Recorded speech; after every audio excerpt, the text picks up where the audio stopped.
Hi, welcome to part 2 of this video series where I give you a few tips on using DesignSpark Mechanical 4.0. First topic I'll be covering is the Radial menu, which gives you quick access to the selection mode while you have a different tool like Pull, Move, or Combine selected.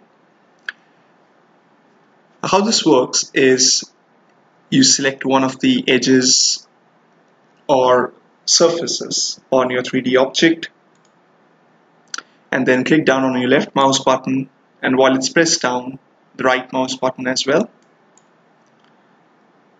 Now the options here allow you to do a group selection of the connected edges on one face and also make a secondary selection on the adjacent face, followed by any modifications you'd like to make in using the normal pull tool. List of options also change based on whether you have the select tool, combine, or move tool selected. Feel free to play around with it, and I'm sure you'll find it quite useful. You're also able to adjust the timing setting on how long you need to have the left mouse button pressed down by going into File, DesignSpark Options, down into Control Options, and under Show Radial menu.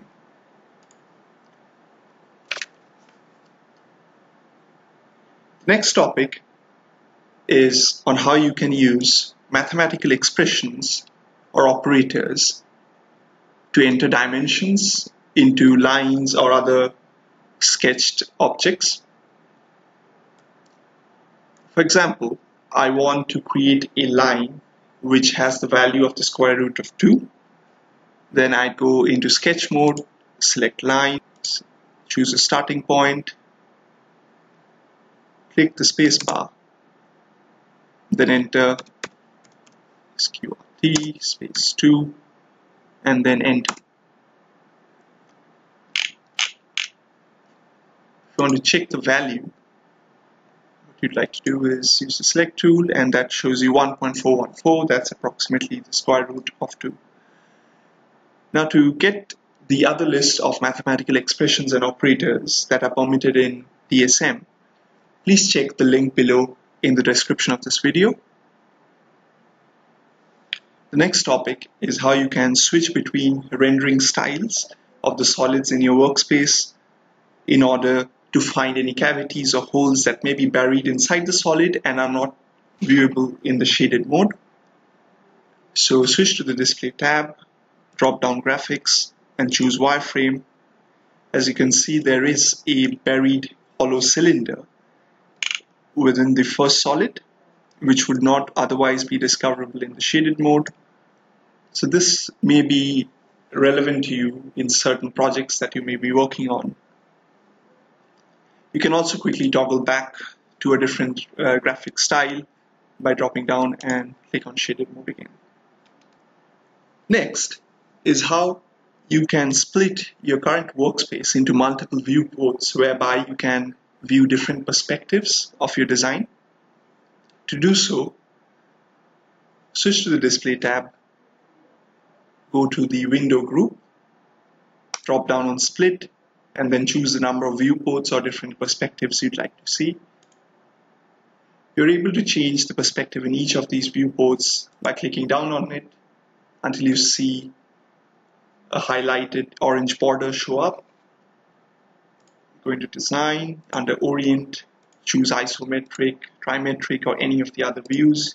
You can also spin the model with your middle mouse button and choose a custom view. Again, to switch back into the single viewport, click on Split and then one viewport. The next topic is on how you can import point curve text files that are generated by coordinate measuring machines, or known as CMMs. Firstly, you need to import the coordinates into a standard text file, so for which you can open the Notepad program and then enter the set of coordinates into it. And at the header of the file, as you can see in this example, you will need to enter a few keywords or options so as to enable DSM on how to read this point curve text file.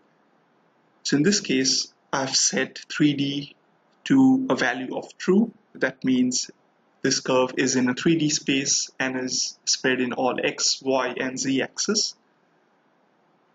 Polyline is set to false, which means that spline curves will be created through the coordinates specified. If it is set to true, only straight lines will connect each of the coordinates.